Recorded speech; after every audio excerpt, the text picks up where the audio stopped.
Okay, first video in the eventual restoration of this Ford Bronco. Bought this about a month or two ago. I think it was about a month now. And I really like it. It's got a rebuilt engine in it. I think it's a 351 Windsor Ford motor. It's kind of loud. I know it has a nice sound, but I bought this to be kind of a bug out vehicle. I wanted something that could go just about anywhere, and I wanted to be as stealthy as possible. So I'm going to do a few things to this. I'm going to try to get it as quiet as possible. It seems to start fairly well if I start it every day, but I don't know how loud this is for you guys. My mouth is right next to the camera, so you can probably hear me, but it's kind of loud. So I'm going to try to get it as quiet as possible. You'll notice the dual mufflers, which I do like, makes it run better. But I think I'm going to go with dual mufflers, try to get it quiet. I know that'll cut down the efficiency a little bit,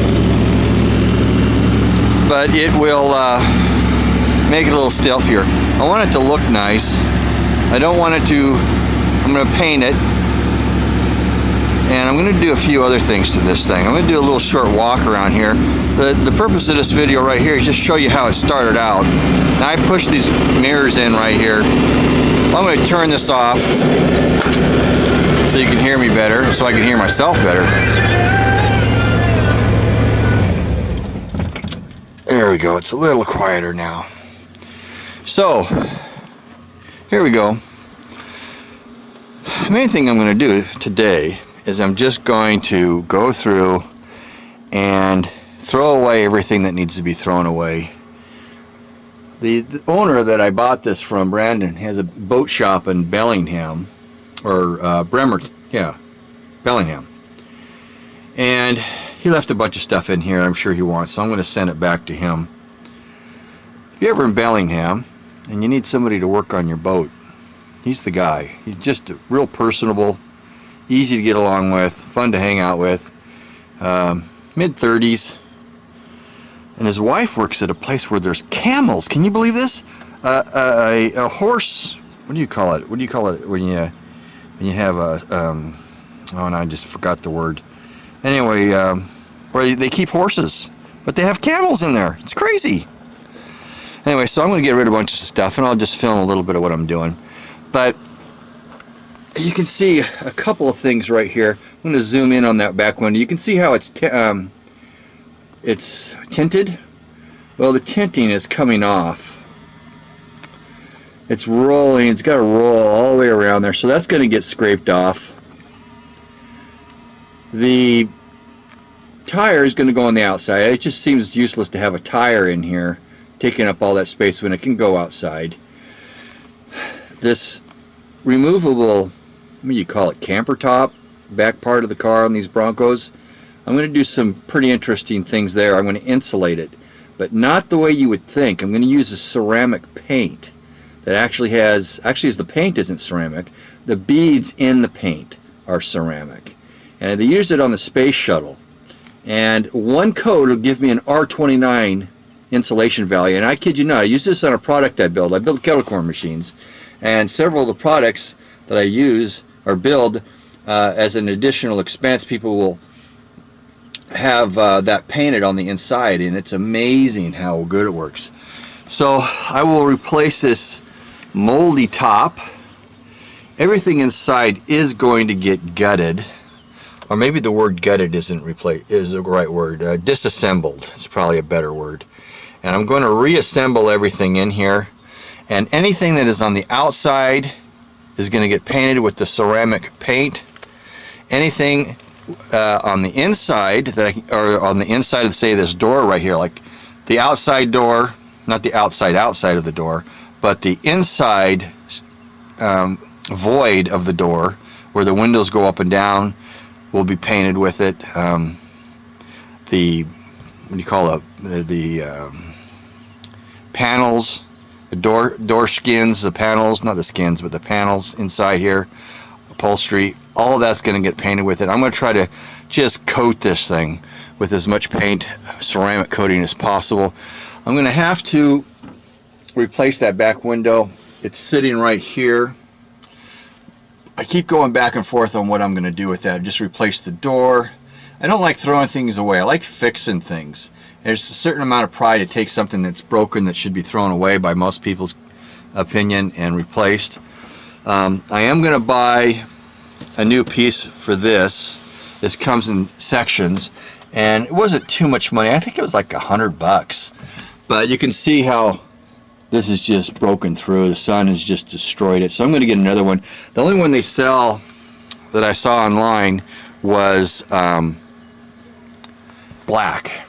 Now I know you can paint this stuff, but that seems kind of cheesy to me. I think it would look good black in here, actually. The carpet, you know, it's muddy and dirty now because he used it as a mudder, but it's really not that bad. My initial thought was to replace it, but I think maybe just a good cleaning ought to fix it. I don't know. If I replace it, I'll probably put black. I just think the red's always going to have some stains showing in it, and black just seems to do better when you're, you know, in and out of muddy or dirty areas. I think I'm going to cut that screen out on the side there. Now, he drove this without the top on the back, and so having that screen there was really good when you were mudding around and the kids could sit in the back seat and not get mud slammed in their faces. I'm going to clip off the foam that's on that insulation. Of course, if you got kids back here, even if they got helmets, their heads slamming against that thing. So I do like the idea and understand the reasoning for putting some kind of padding on there. Now, I make a product. I don't make a product. My business name is Cycles Lemoore and Fabrication. So I'm a bicycle frame builder, high-end bicycle frame builder. And one of the things I do, services I provide for people, is they can send in a steel bike, and I put the S&S couplings on them so that they could unscrew the frame and stick it in a suitcase, basically.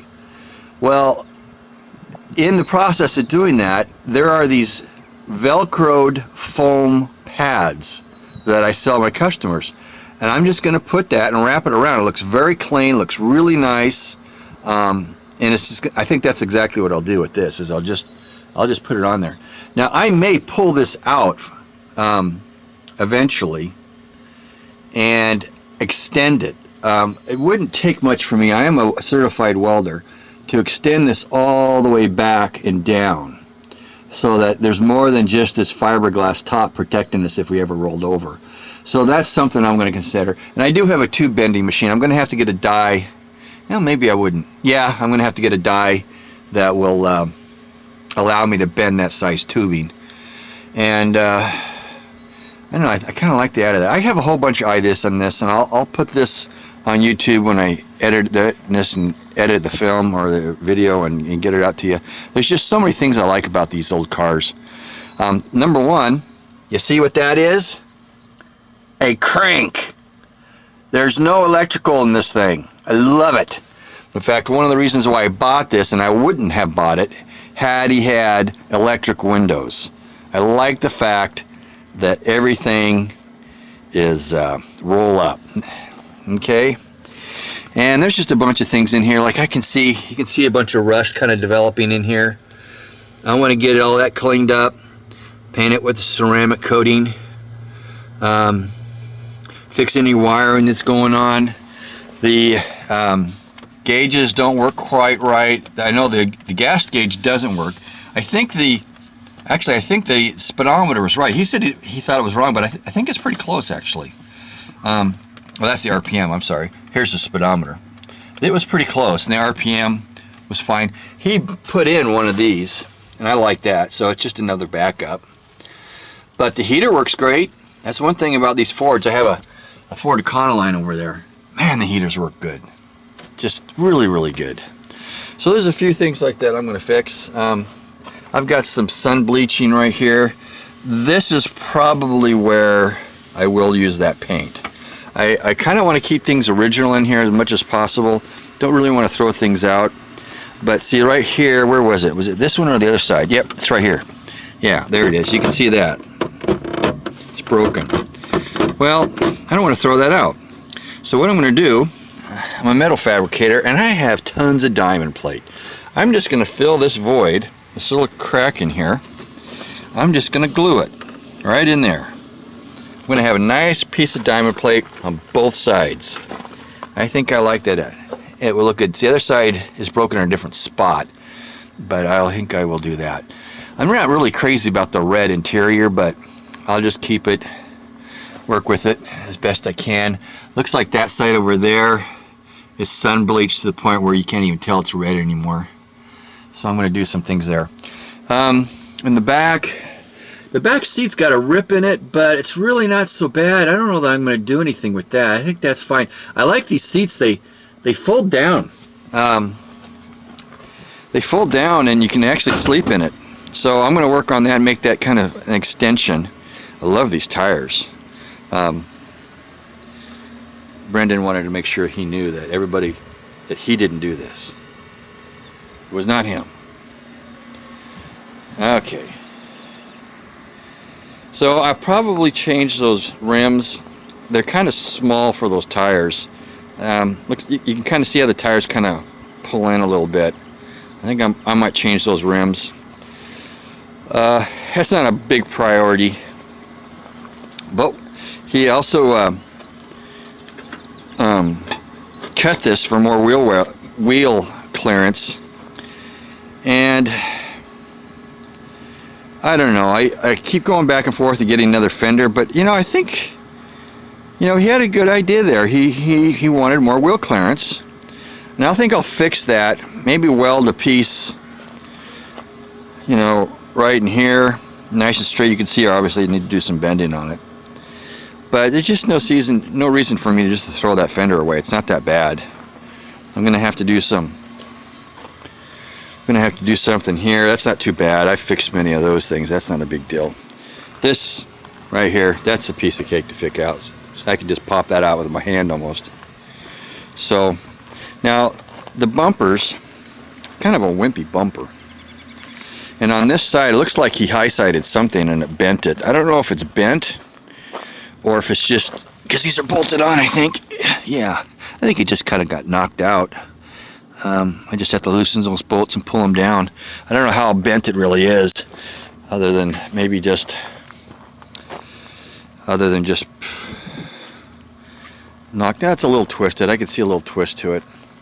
But I want to make some bumpers. I saw online a company, I think it was Australia, and they had these really cool looking 1/4-inch plate aluminum bumpers, and they're just sweet looking. I think I'm going to make some.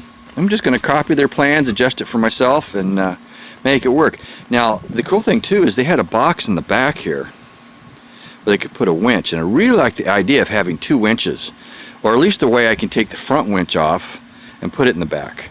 But you know, having 2 winches, one in the front, one in the back, every time I see somebody with a winch, they're having to go backwards to pull somebody out or pull something out. It would be kind of neat to be able to just put a winch on there and just drive forward. Now you'll notice this back tailgate does not open. Something's wrong with the interior mechanics of the linkage in there. But you'll notice right here all this rust. My initial thought was just to replace the whole door. I have a local junkyard that has an 84 that should work on it, and I might just do that. It's also red too, so that's not a big deal. But again, like, I hate throwing things away, and I've got plenty of stainless, and I thought, well, you know, I got a good line here. I could just cut it right to there, weld stainless into this, and then it would never rust, because that's obviously replaced. Now what happens when the window's in here is the window, when the water hits it here, and it drains into this. And if you get leaves, dirt, or just road dirt coming in here, it eventually ends up at the bottom, and those drains at the bottom plug up. Well, When they plug up, it fills up with water and it rusts. So when I open up the panels on the other side of this door, there are these panels you can unscrew, and it's got all the mechanics of the door, electrical door going up and down. I'm going to go in there and see how bad the rust really is. If it's salvageable, I think I might just keep this door because it's really pretty straight. Tailgate's pretty straight. Other than that rust, I don't really see any reason to get rid of it. I don't know, maybe it would take me 2 days to do it and might be just cheaper to buy another one. But I hate throwing it away. Of course, I can get it for scrap. When I take my aluminum to Tacoma to sell it for scrap, I could do that. But again, I'm going to put the ceramic coating on top of this. And the other thing I'm going to do, and I've been advised to get rid of all this trim. Now, I kind of like the retro look of it. These old Fords just have kind of a look I like. But what happens apparently is dirt and grime gets in here. It's not sealed, and it starts to rust right in there. So I could see the logic in getting rid of that. They dent easy. The nice thing about them is, well, like this, for example. It took the dent rather than the car. So it's easier to replace that than fix the door panel or something. So I understand the reasoning for that and the logic why the engineers did that, but we're going to do that. I might get rid of those mirrors. I don't know. I like the mirrors. There's nothing wrong with the mirrors. I might just keep those. It looks like he replaced the hood, or at least painted it. And so that's going to... The color I'm thinking about, guys, is I think I'm just going to paint it red. I might paint this white panel black. I was thinking of doing that, and then maybe the camper black. Bad thing about black is it absorbs heat, but I'm going to have a ceramic coating on it, so maybe it's not an issue. I don't know. I'm going to go back and forth. I tend to like red and black, the combination of the two colors. To me, it just looks good. It's going to get a good power washing here with my power washer I bought last summer. This bumper, though, I'm sorry, I'm a welder, fabricator, and the welds on this are just globby and ugly. I mean, come on, look at this. Look at that. I'm sorry, guys. I can't accept that. Nothing on my rig that has welds on it's going to look like that. And it's kind of, I don't know, chopped together. Now, this is a pretty stout bumper, but it's really, you know, those lights right there, if you bumped into something, would break. These Australian guys that built the aluminum ones, of course aluminum's lighter, were pretty slick and look very, very stout. And I've got the tune bending equipment to do this. It looks like this was actually not bent. This was a piece of pipe that they welded here and they welded there, ground down, which is one way to do it. But I think I'm going to bend this into aluminum. Anyway, if I decide to do it, you'll see it. Well, no, I'm not going to decide to do it. I'll do it. It won't be a priority. Getting the car looking good, painting some of this sun-bleached paint, get some good paint on there, making it look good. That way the wife isn't embarrassed driving down the street with it, if I can ever get her in it. But nonetheless, this is my bug-out car, and I'm going to see if we can get the sun from bleaching out the video. But yeah, okay, a 1983 Ford Bronco. So let's start cleaning.